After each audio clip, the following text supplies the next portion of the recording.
नमस्कार दोस्तों, आज की हमारी कहानी है राजा की 3 सीख।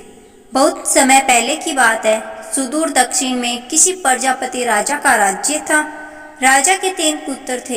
एक दिन राजा के मन में आया कि पुत्रों को कुछ ऐसी शिक्षा दी जाए कि समय आने पर वो राजकाज संभाल सके। इसी विचार के साथ राजा ने सभी पुत्रों को दरबार में बुलाया और बोला, पुत्रों, हमारे राज्य में नाशपाती का कोई वृक्ष नहीं है। मैं चाहता हूँ तुम सब 4-4 महीने के अंतराल पर इस वृक्ष की तलाश में जाओ और पता लगाओ कि वो कैसा होता है। राजा की आज्ञा पाकर तीनों पुत्र बारी बारी से गए और वापस लौट आए। सभी पुत्रों के लौट आने पर राजा ने पुनः सभी को दरबार में बुलाया और उस पेड़ के बारे में बताने को कहा। पहला पुत्र बोला, पिताजी, वह पेड़ तो बिल्कुल टेढ़ा मेढ़ा और सूखा हुआ था। नहीं नहीं, वो तो बिल्कुल हरा भरा था, लेकिन शायद उसमें कुछ कमी थी क्योंकि उस पर एक भी फल नहीं लगा था। दूसरे पुत्र ने पहले को बीच में से ही रोकते हुए कहा। फिर तीसरा पुत्र बोला, भैया, लगता है आप कोई गलत पेड़ देख आए हैं, क्योंकि मैंने सचमुच नाशपाती का पेड़ देखा था। वो तो बहुत ही शानदार था और फलों से लदा पड़ा था।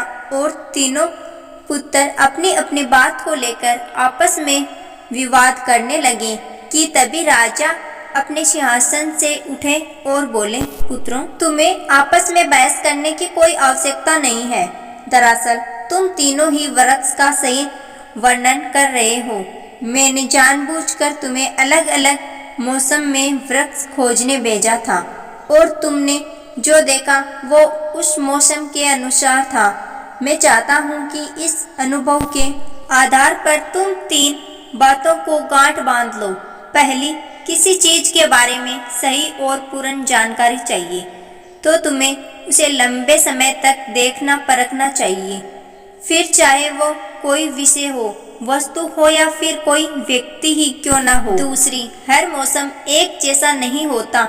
जिस प्रकार वृक्ष मौसम के अनुसार सूखता, हरा भरा या फलों से लदा रहता है, उसी प्रकार मनुष्य के जीवन में भी उतार चढ़ाव आते रहते हैं।